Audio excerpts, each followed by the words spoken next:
예수 이름으로 승리 얻으시는 우리 모두가 되기를 축복합니다.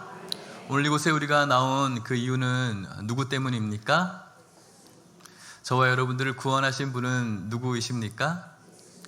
우리들의 예배의 대상은 누구이십니까?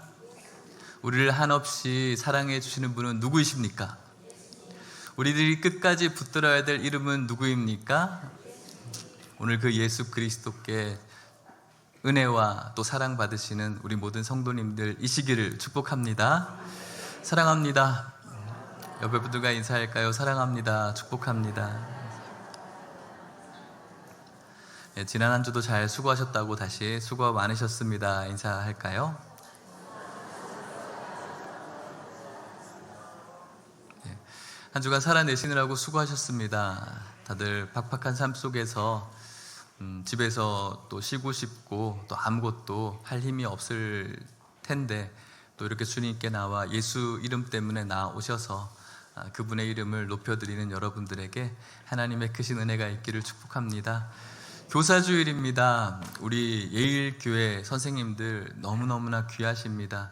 각 교회 모든 주일학교 선생님들은 참 귀하신 분입니다. 특별히 우리 예일교회 선생님들은 저는 최고의 선생님이라고 자부하고 확신합니다.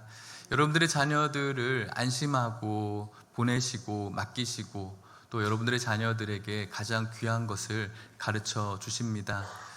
그들에게는 주님께 받은 사랑이 있고 또 그들에게는 아이들을 향한 사랑이 있습니다. 이름도 빛도 없이 늘 수고롭게 섬기시는 우리 선생님들입니다. 여러분들이 반드시 기억하셔야 됩니다. 지금 각 층에서 고군분투하고 있을 선생님이시고 또 교역자분들이실 텐데 그분들에게 우리 감사하다고 큰 박수 치실까요? 감사합니다.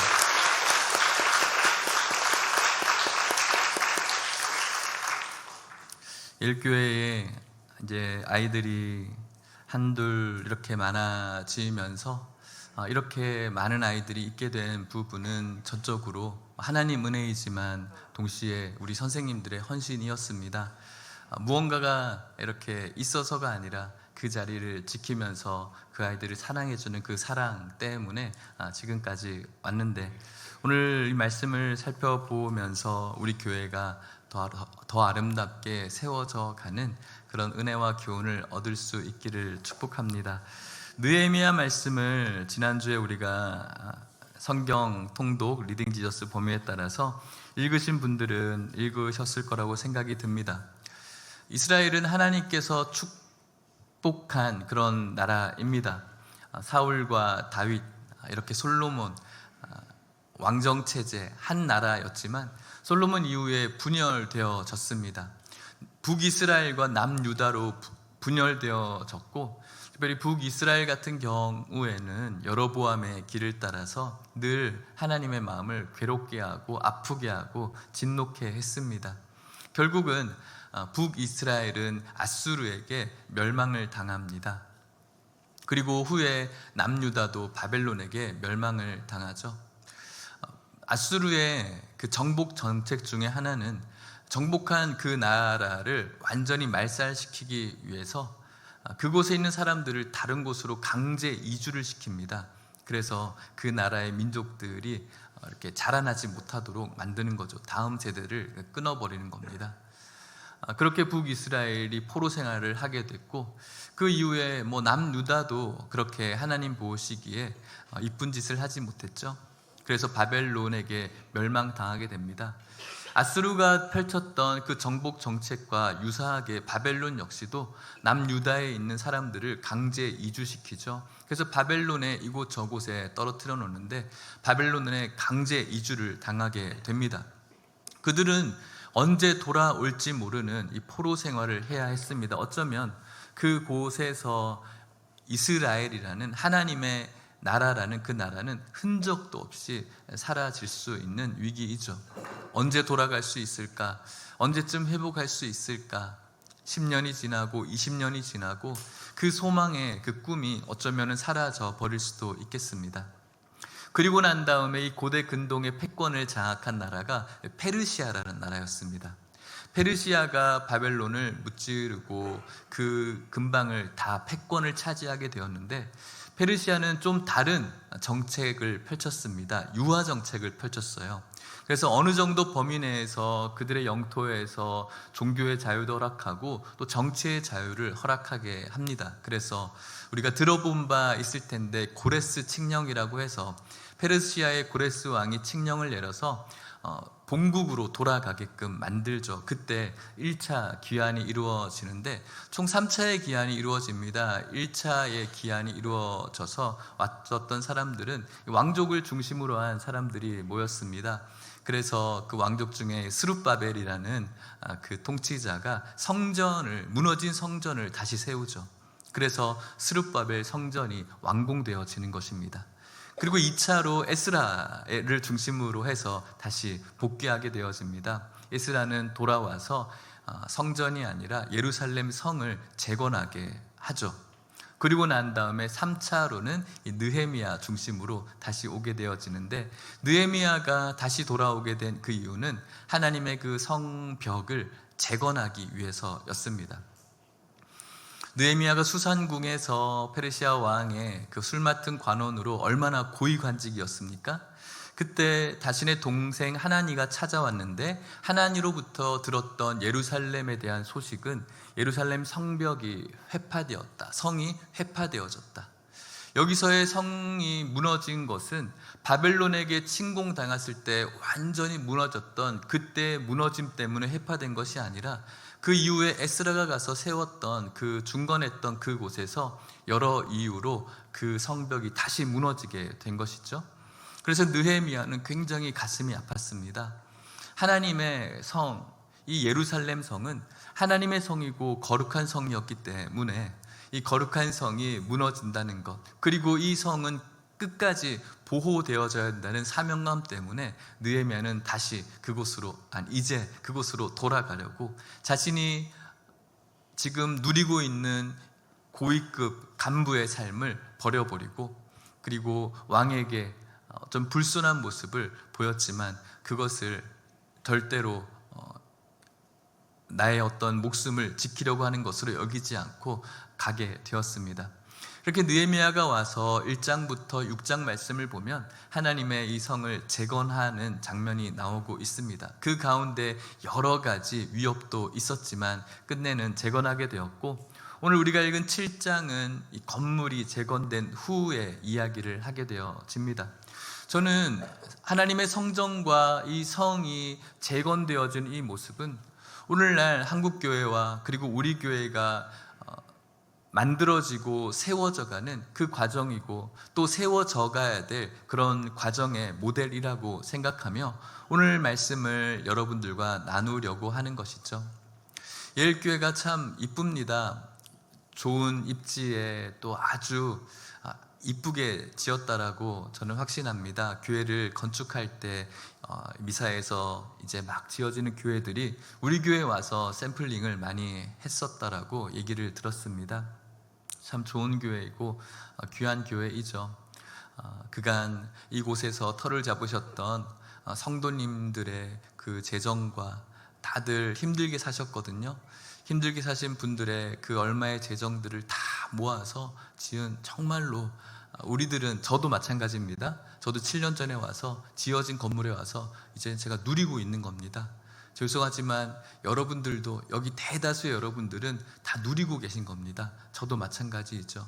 그 전에 힘들게 상추 이렇게 밭 장사하시고 여러 장사하신 분들이 한 푼 두 푼 모아서 교회를 건축하고, 또 여러분들이 앉아있는 의자 하나하나를 다 기증해서 이렇게 세워진 건물이 바로 이 하남예일교회 건물이죠. 그래서 저와 여러분들은 그 복을 누리고 있는 거예요. 저와 여러분들은 그분들의 그 뿌리고 또 만드셨던 것들을 따먹고 있는 아주 혜택받은 자들이죠.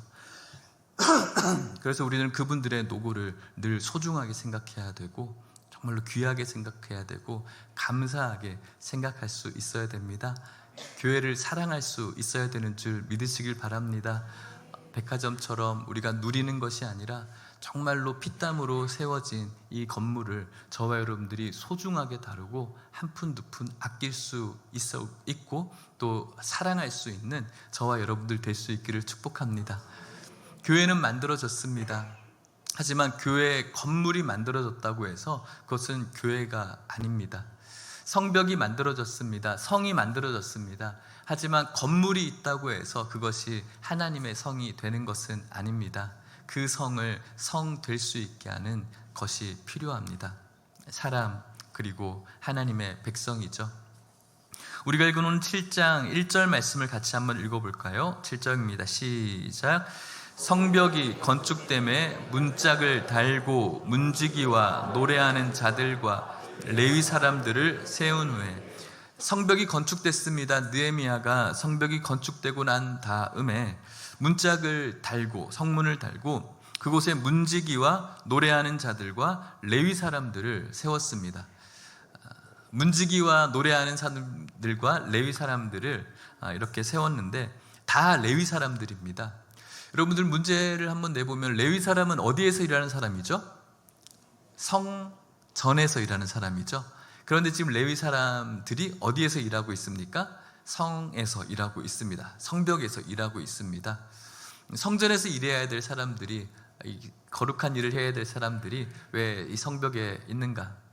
물리적으로는 이 당시에 예루살렘 성은 굉장히 큰 성이었고 이 성에 있는 주민들은 굉장히 적었습니다. 그렇기 때문에 섬길 수 있는 자의 이 절대적인 부족함 때문일 것입니다. 동시에 느헤미야는 예루살렘 성 역시 거룩한 성이라고 보았고 이 거룩한 성을 지키는 자가 하나님의 거룩한 일을 해야 되는 사람이라고 본 것입니다. 단순히 건물이 아니라 이 건물은 거룩한 사람들이 지켜야 되는 곳으로 본 것이죠. 마찬가지입니다.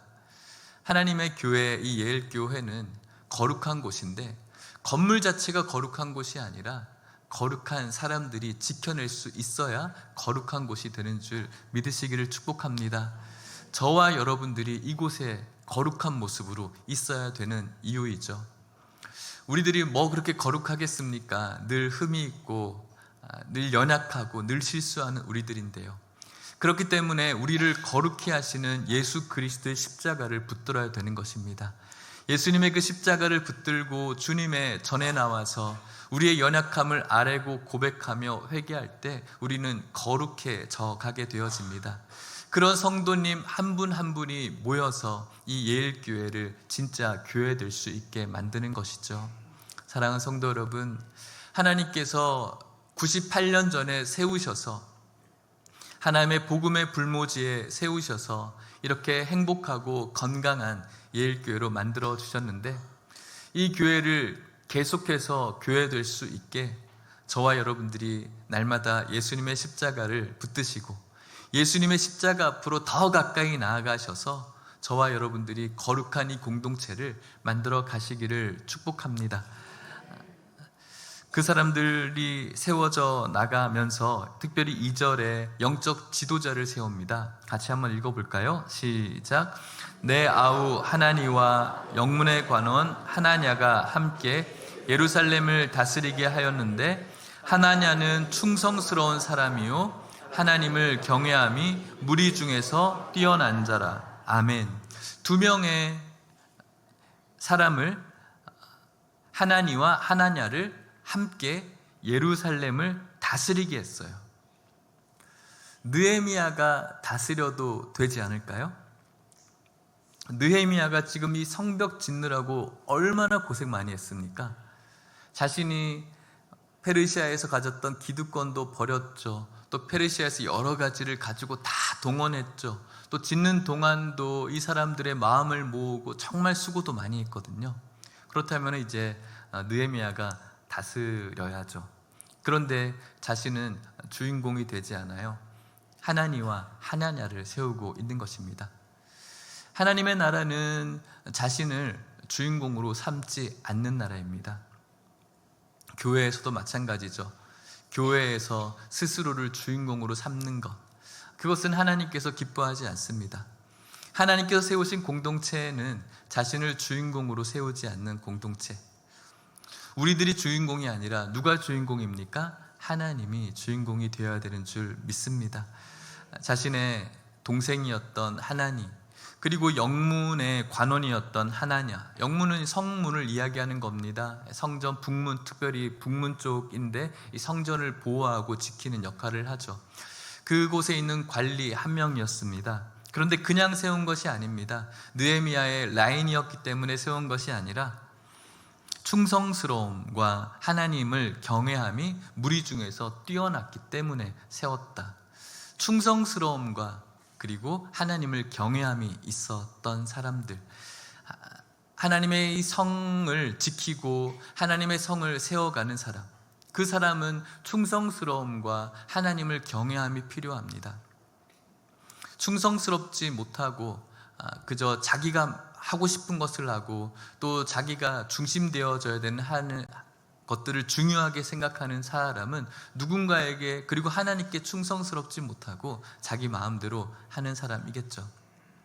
교회에서는 어떤 사람이 필요할까요? 교회를 세워나가는 데 있어서 저는 교회는 똑똑하고 그리고 잘하는 사람이 필요하지 않다라고 생각합니다. 교회는 잘하는 사람이 필요한 것이 아니라 충성스러운 사람이 필요하고 하나님을 경외하는 사람이 필요합니다. 세상에서 기업이나 여러 가지 경쟁해야 되는 그런 업체들은 잘하고 똑똑한 사람이 필요합니다. 하지만 교회는 그런 분들로 돌아가지 않습니다. 예수님께서 제자를 삼을 때도 마찬가지였습니다. 똑똑하고 뭔가를 잘 해내는 사람을 세웠다면 굳이 어부를 세울 필요도 없습니다. 굳이 손가락질 받는 세리였던 마태를 세울 필요도 없습니다. 예수님을 좋아할 만한 니고데모 같은 사람들, 그리고 그분을 위해서 장례를 준비했던 아리마대 요셉과 같은 아주 배경도 훌륭하고 경제적으로 지원해 줄 만한 그런 사람들을 세우면 되죠. 근데 하나님 나라는 그런 사람들로 세워져 가는 것이 아니거든요. 연말이 됩니다. 연말이 되면 제가 내년에 섬길 분들을 이렇게 섬겨 주십시오라고 이야기합니다. 그러면은 많은 분들이 목사님 저는 못해요. 저는 아직 능력이 너무 모자라요. 저 아무것도 못해요. 저 순장 한 번도 못 해봤어요. 저는 무서워요. 막 이렇게 하시는 분들이 있거든요. 저는 그런 분들이 하나님 앞에 순종하고 이렇게 잘 섬기는 것을 우리 교회에서 너무 많이 봐요. 아무것도 못한다고 했던 분의 그 순이, 아무것도 못한다고 했던 그분의 이 섬김이 굉장히 아름답고 그 순은 늘 웃음이 있고 즐거움이 있고 행복함이 있는 것을 거의 순장님들이 다 그런 편이거든요. 그렇게 저는 봐요. 여러분들의 순장님 너무나 좋으시죠? 다 그렇게 세워졌어요. 내가 좀 해봤어요. 이런 분들이 없어요. 반면에 내가 전에 교회에서 이것저것 해봤고 또 교육도 많이 했고 또 순장도 오래 해봤고 이런 분들도 더러 있으셨어요. 자신이 있었던 여러 가지의 교육의 경험들, 그런 것들을 가지고 있는 분들이 계셨는데 그렇게 잘 쓰여졌으면 좋겠지만 때로는 그것이 자신의 어떤 프라이드가 되어서 이 교회와 전의 교회를 비교하면서 전에 내가 교회 다닐 때는 이런 것도 하고 저런 것도 했는데 내가 이만큼 했는데 이런 식으로 자신의 경험을 막 이야기하다 보니까는 교회를 대한 불만과 또 이런저런 불평이 나와지면서 결국은 순이 이렇게 매끄럽지 않게 혹은 기관이 그 부서가 매끄럽지 않게 돌아가는 것을 보게 되어집니다. 교회는 똑똑하고 일 잘하는, 물론 좋은 것입니다. 귀한 것입니다. 하나님께 주신 재능이고 달란트이죠. 하지만 그것 때문에 하나님 앞에 충성하지 못하고 하나님을 경외하지 못하는 것, 경외는 절대자이고 초월자이신 그분 앞에 정말 우리는 아무것도 아니라고 느껴지면서 오는 그 신비한 두려움 아닙니까? 우리가 정말 깨끗한 사람 앞에 가면 우리가 옷에 여러 가지 흙탕물을 묻히고 나면 그 사람한테 가는 게 너무 미안해지잖아요. 그 사람한테 묻을까 봐. 그것과 비교되어지지 않게 하나님이라는 그 절대자, 초월자는 너무너무나 거룩한 분이고, 그분의 거룩 앞에 우리는 정말 그분에게 뭐를 묻힐까봐 죄송한 그런 마음의 어떤 경외와 그런 두려움이 있는 것이죠. 그런 마음은 우리를 스스로 높일 수가 없게 되어집니다. 그런데 그것이 없이 자신을 경외하게 만들죠. 다른 사람들이 내 말을 들어야 되고, 또 내가 하는 것들이 관철되어져야 되고, 그리고 내 위주로 돌아가야 되고, 내가 이야기하는 것들을 중요하게 생각해야 되고, 나를 경외하게끔 만드는 것입니다. 그것은 교회를 아프게 만듭니다. 한국 교회에 분열되어져 있는 여러 교회들이 있습니다. 어쩌면 여러분들도 경험했던 그런 모습일 것입니다. 그 아픔의 현장의 중심에는 늘 똑똑한 분들이 계셨습니다. 그 아픔의 중심에는 늘 일 많이 하시고 일 잘하는 사람들이 있었습니다. 교회를 아프게 만들고 힘들게 만들었던 것이죠. 교회는 일 잘하시고 똑똑한 사람이 필요한 것이 아니라 충성스럽고 하나님을 경외하는 자가 필요한 줄 믿습니다. 그런 분들이 저였으면 좋겠고, 그런 분들이 여러분들이었으면 좋겠습니다. 주님께서 오시는 날까지 주님께 충성하는 제가 되었으면 좋겠고, 주님 오시는 그날까지 늘 주님의 그 십자가 앞에 주님께서 주시는 은혜를 붙들고 두렵고 떨리는 마음으로 겸손하게 주님 아래에서 무익한 종으로 섬겨나가는 사람이 저였으면 좋겠고, 또 여러분들이기를 주님의 이름으로 축복합니다. 느헤미야가 3절 말씀에 보면은 이 성을 지키는 방법에 대해서 이야기를 해요. 내가 그들에게 이르기를 해가 높이 뜨기 전에는 예루살렘 성문을 열지 말고 아직 파수할 때 곧 문을 닫고 빗장을 지르며, 또 예루살렘 주민이 각각 자기가 지키는 곳에서 파수하되 자기 집 맞은편을 지키게 하라 하였노니. 보통은 이 당시에 고대 근동의 성들은 해가 뜨려고 할 때 다 문을 열어놓는 것이 관례죠. 그런데 해가 떠도 높이 뜨기까지는 계속해서 잠궈두라고 이야기해요. 그리고 아직 파수할 때는 문을 계속해서 닫아놓으라고, 빗장을 지르라고, 예루살렘 주민이 지키는 곳에서 파수하고, 또 자기 집 맞은편을 계속해서 열어놓는 것보다 걸어놓는 것에 집중하고 있습니다. 이제 어느 정도는 안정이 되어지고 성벽도 지었는데 계속해서 살피고 있는 느헤미야의 모습을 보고 있는 것이죠. 교회는 끊임없이 깨어 있어서 근신해야 될 필요가 있습니다. 베드로전서 5장 8절엔 이렇게 말하죠. 근신하라, 깨어라, 너희 대적 마귀가 우는 사자같이 두루다니며 삼킬 자를 찾나니. 우리는 계속해서 근신할 수 있어야 됩니다. 우리를 스스로 돌아볼 수 있어야 됩니다. 우리가 선줄로 생각할 때 가장 위험할 때이죠. 늘 깨어 있어야 되고, 늘 예수님의 십자가 앞에 우리를 세워야 되고, 예수님께서 주시는 그 흰 옷을 입을 수 있어야 됩니다. 지난 주 중에 제가 약간 아주 약한 것으로 하루 당일 수술을 했었어요. 아주 약한 것이 아무것도 아닌데, 그래서 정말 오랜만에 환자복을 입었습니다. 아무런 아주 작은 거니까 그냥 가서 편안한 마음으로 갔는데, 환자복을 딱 입으니까 그때부터 굉장히 사람이 겸손해지기 시작하더라고요.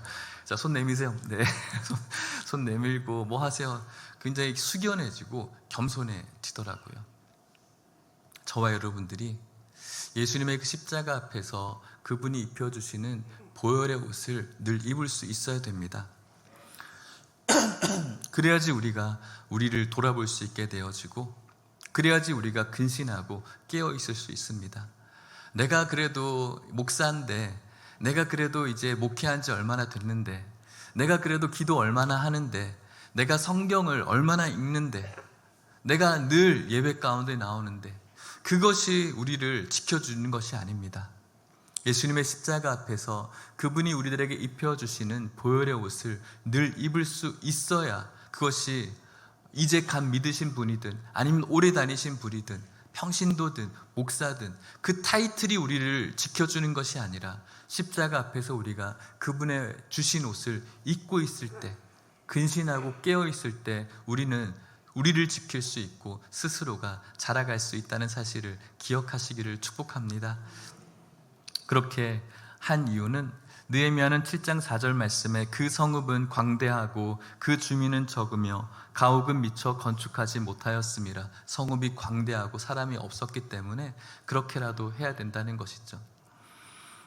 하나니와 하나냐가 충성스럽지 못하고 그 말에 순종하지 않는 자였다라면은 더 좋은 방법들을 얘기했을 것입니다. 우리가 할게요. 우리에게 통치하라고 했잖아요.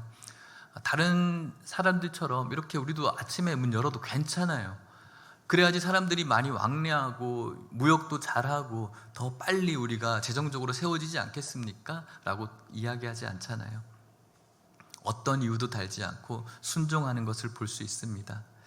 하나니와 하나냐가 이렇게 성을 세워나가는 것, 그것은 참 고단한 일이고 쉽지 않은 일이고 힘든 일입니다. 어쩌면 사람들이 손가락질하고 그것밖에 못하냐라고 말할 수도 있겠습니다.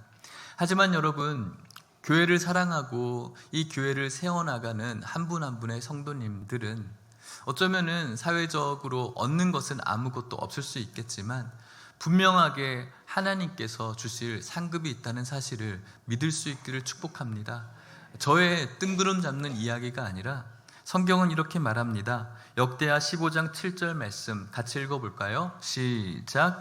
그런즉 너희는 강하게 하라. 너희의 손이 약하지 않게 하라. 너희 행위에는 상급이 있음이라 하니라. 아멘. 그 행위에는 분명히 상급이 있다라고 하나님 말씀해 주십니다. 하나님께서 여러분들을 사랑하셔서 예수 그리스도를 알게 하시고 믿게 하시고 또 함께 예배드릴 교회를 주셨습니다. 이 교회는 사조직이 아니고 예수님께서 세우신 거룩한 공동체입니다.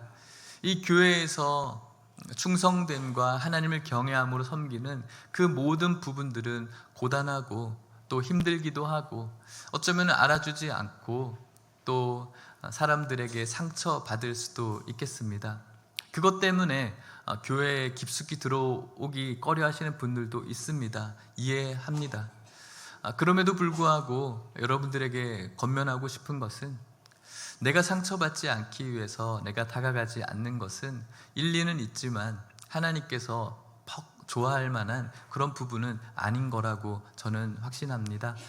하나님께서 주실 상급을 바라보시고 하나님의 교회를 충성됨과 또 하나님을 경외함으로 섬기시며 주님의 놀라운 영육의 상급을 받으시는 우리 모든 성도님들 되시기를 축복합니다. 말씀을 마치도록 하겠습니다. 교사주일입니다. 교사주일 말씀을 준비하면서 찾아본 한 통계가 있는데 이런 통계가 있었어요. 대한예수교 장로회 합동교단, 우리 교회가 합동교단에 속해 있습니다. 합동교단의 경우 주일학교 학생 수가 10명 미만인 교회가 절반을 넘었다라는 통계예요. 주일학교 아이들이 10명이 되지 않는 교회가 50%가 넘는다는 겁니다. 교단에. 이 합동교단은 다른 교단보다는 굉장히 큰 교단이거든요. 그렇다면 더 작은 교단은 말할 필요도 없다는 것이겠죠. 유초등부가 10명 이하인 교회는 53%, 중고등부가 10명 이하인 교회는 51%. 저희 교회도 예전에는 또 아이들이 많다가 점점 줄어들다가 제가 처음 왔을 때만 해도 우리 중고등부가 실출석 인원이 2명이었어요. 지금은 이제 한 40명 정도 돼 가는데 유초등부도 한 13, 14명 정도였는데 지금은 한 90명 정도 되죠. 100명 정도 되죠. 이렇게 오늘날의 실정이 50%가 10명이 되지 않습니다. 다른 교단은 말할 것도 없고요. 10년 전에 비해서 10대 청소년 정도 되죠. 개신교 인구가 7.1%, 10세 미만이 17.3% 이렇게 줄어들었습니다. 목회 데이터 연구소에서 분석한 결과는 교회 학교의 그 학생 감쇄 속도가 일반적인 학생 감소 속도보다 훨씬 빠르다라고 판단하고 있습니다. 지금 미사지구만 해도 옆에 청화초등학교에 아이들이 굉장히 많거든요. 지금 6학년 아이들이 한 13개 반 정도 되는데 올해 입학한 1학년 학생이 6개 반으로 줄었다라고 들었어요. 반 토막이 난 거죠. 절대적인 이제 아이들의 빈곤입니다. 그 가운데 교회 주일학교의 학생 수는 더 빠른 속도로 지금 사라지고 있는 실정이라는 것입니다. 예장합동교육개발원의 임상문 목사는 굉장히 비관적인 예상을 합니다.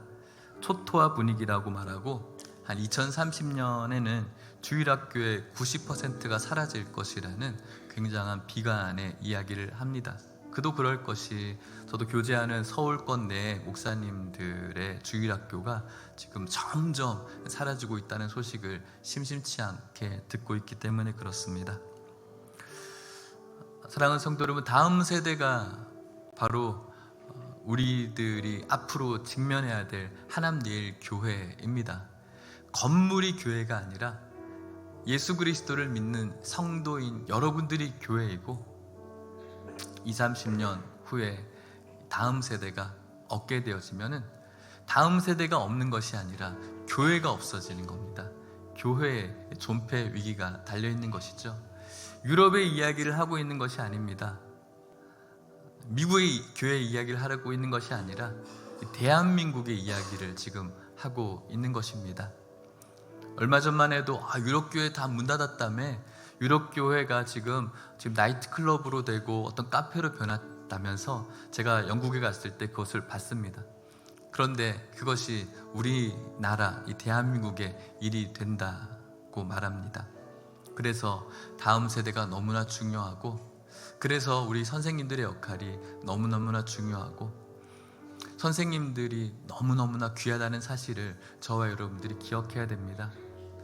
선생님들의 사역은 오늘만 일어나는 것이 아니라 오늘 예배를 드리기 위해서 토요일도 준비합니다. 토요일만 준비하는 것이 아니라 주중에 전화하시는 분들도 있고 또 주중에 아이들을 위해서 기도하십니다. 여러분들의 자녀를 위해서 기도하시는 일반적인 사람들이 얼마나 있을까요? 누가 있을까요?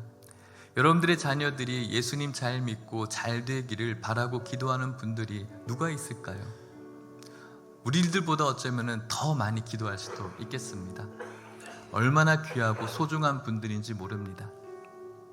사회적으로도 선생님들은 너무나 귀한 직책이고 귀한 일이지만은 저는 영혼 그리고 예수님을 가르쳐주는 교회 학교 선생님이 죄송하지만 저는 더 귀한 분이라고 저는 확신합니다. 그런 분들을 저와 여러분들이 터부시하고 모든 신앙교육을 그분들에게만 뭔가 맡겨놓거나 아니면 일주일에 한 번 키즈 카페 애들을 데려다 놓듯이 한번 맡아주는 것으로 우리가 생각하고 있다면 그것은 굉장히 잘못된 생각이고 죄송하지만 못된 생각입니다. 그분들이 얼마나 우리 아이들을 사랑하고 그분들이 얼마나 우리 아이들을 위해서 헌신하는지를 저와 여러분들이 기억할 수 있어야 됩니다. 오늘 말씀의 제목을 교세사라고 지어봤습니다. 교사주의를 생각하고 또 묵상하다가 교사의 뜻이 무엇일까 고민해 보니 교사라는 이 두 글자 사이에 세자가 빠진 거라고 저는 생각을 했습니다. 그래서 괄호를 쳤어요. 교세사, 그 뜻은 바로 이것입니다. 자막을 한번 띄워주실까요? 저를 따라서 한번 해볼까요? 교세사, 교회를 세우는 사람들. 따라해 보실까요? 교회를 세우는 사람들. 네. 교사는 교회를 세우는 사람들입니다. 다음 교회를 지금 세우고 있는 분들입니다. 얼마나 귀한 일을 감당하고 있는지 모릅니다. 다음 세대를 세우지 않으면 20년 뒤에 30년 뒤에 교회는 없는 것입니다. 너무너무나 중요하신 분들인데 그분들이 지금 교회를 세우고 있는 작업을 아래에서 하고 계십니다. 너무너무나 귀한 분들이죠. 우리 교회가, 우리 한국교회가 잘못되어진다면 교사들이 잘못한 것이 아닙니다. 그들에게 책임이 있는 것이 아니라 누구에게 책임이 있을까요? 우리들에게 있는 겁니다.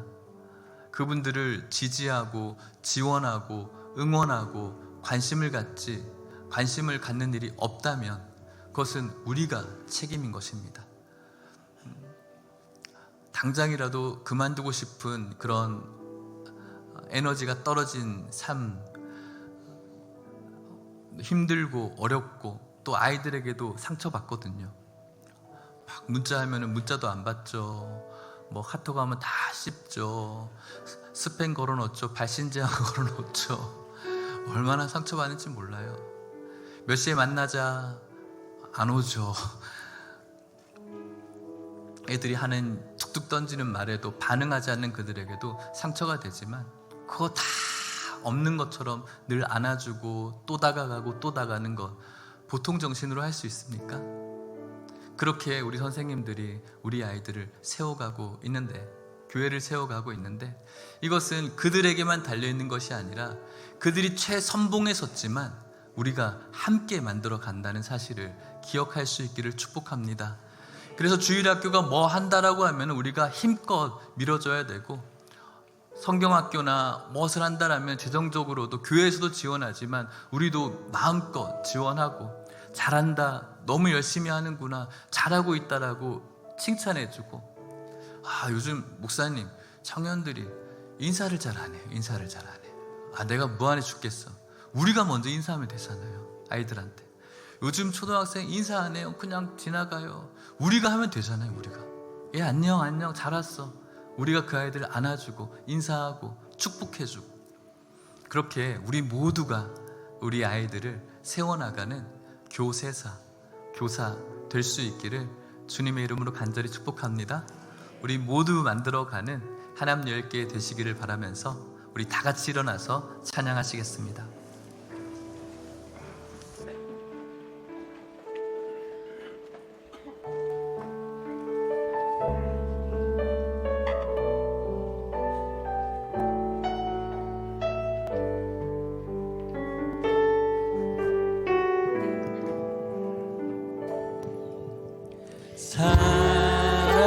사랑이 넘치기보다 사랑이 넘치는 교회, 섬김을 원하기보다 섬김의 기쁨 나가는 교회. 세상이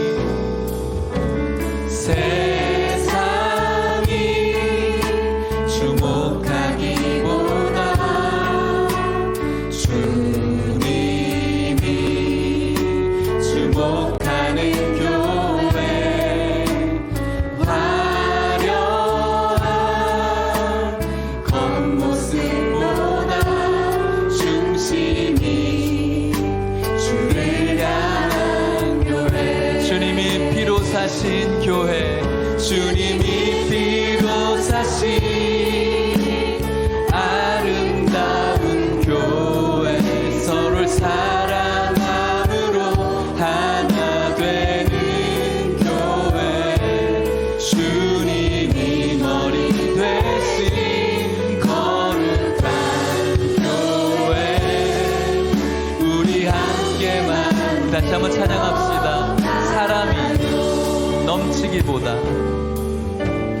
사랑이 넘치기보다 사랑이 넘치는 교회, 섬김을 원하기보다 섬김의 기쁨, 내 작은 생각보다도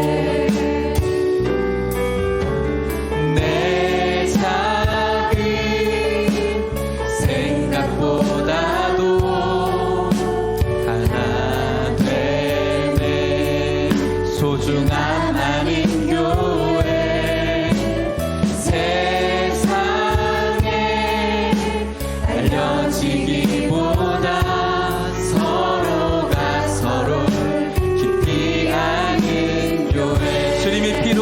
이 교회를 축복합시다. 주님이 피로 사신 아름다운 교회, 서로를 사랑함으로 하나 되는 교회, 주님이 머리 되신 거룩한 교회, 우리 함께 주님이 피로 사신 이 교회를 축복합니다. 주님이 피로 사신 아름다운 교회, 서로를 사랑함으로 하나 되는 교회, 주님이 대신 강한, 우리 함께 만들어가요. 우리 함께 만들어, 우리 함께 만들어가요. 우리 함께 만들어가, 우리 함께 만들어가요. 우리 함께 만들어가요. 우리 옆에 분들에게 우리 함께 만듭시다 같이 한번 얘기해 볼까요? 잠깐 기도합시다. 하나님, 하남예일 교회를 함께 만들어 가기를 원합니다. 하나님, 먼저는 지금 우리 선생님들, 교사들이 다음 교회를 만들어 가고 있습니다. 하나님, 그들에게 맡겨놓고 무책임하게 바라보고 있는 우리들 되지 않게 하시고 충성됨과 하나님을 경외함으로 함께 만들어 가게 하여 주시옵소서. 우리 모든 성도님들이 다음 세대들을 사랑하게 하여 주시옵시고 충성됨이 있게 하여 주시옵시고 하나님을 경외함이 있게 하여 주시옵소서. 똑똑하고 잘난 자 되지 않게 하여 주시옵시고 겸손하게 주님께서 우리에게 쓰시고자 하시는 대로 쓰임받는 질그릇 되기를 하나님 앞에 기도합시다. 오늘도 이렇게 열심히 섬기시는 교사 선생님들을 위로해 주시고 힘을 주시고 능력 허락하여 달라고 선생님들을 축복하며 우리 같이 한번 기도하도록 하겠습니다. 하나님 아버지 감사합니다. 하나님께서 세우신 귀한 주시니 감사합니다. 하나님 아버지 도와주시옵소서, 인도하여 주시옵소서. 하나님의 사랑이 넘치는 우리 교회 되기를 원합니다. 하나님께서 세우신, 피로 값주고 세우신 주님의 교회, 하나님께서 가장 기뻐하는 교회 되게 하여 주시옵소서. 가장 건강한 교회 되게 하여 주시옵시고 가장 행복한 교회 되게 하여 주시옵시고 예수님의 십자가의 복음이 살아있는 교회 되게 하여 주시옵시고 영혼을 살리는 교회 되게 하여 주시옵소서. 특별히 주님께서 오시는 그날까지 남겨주는 교회 되기를 원합니다. 복음이 흐르는 교회 되기를 원합니다. 오늘도 다음 세대를 위해서 교회를 세우고 있는 선생님들을 축복합니다. 하나님 위로하여 주시옵소서.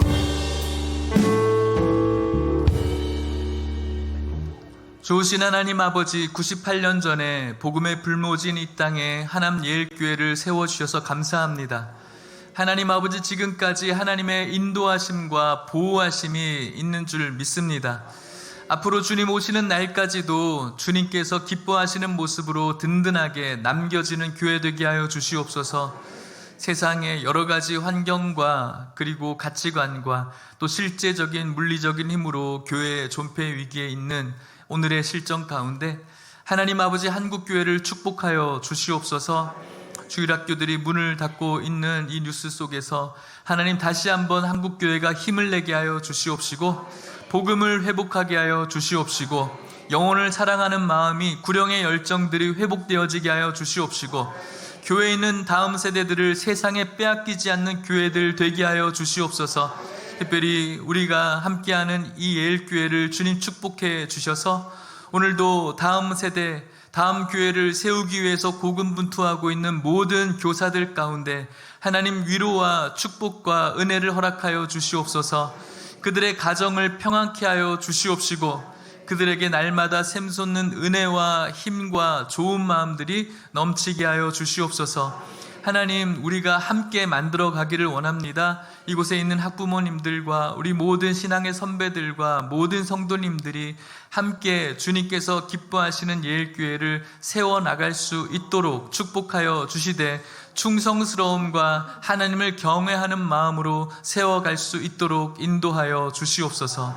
지금은 예수 그리스도의 은혜와 하나님의 사랑과 성령의 교통하심이, 주님께서 가장 기뻐하시는 교회, 주님께서 다시 오실 그날까지 하나님께서 보시기에 가장 아름다움으로 남겨지는 교회 되기 위해서 교회를 세워가는 모든 교사와 또 함께 만들어가길 원하는 이곳에 있는 모든 성도님들과 또 이들의 가정과 또 오늘 첫 예배드린 예유리의 미래의 삶 가운데 이제부터 영원토록 함께 있을지어다. 아멘.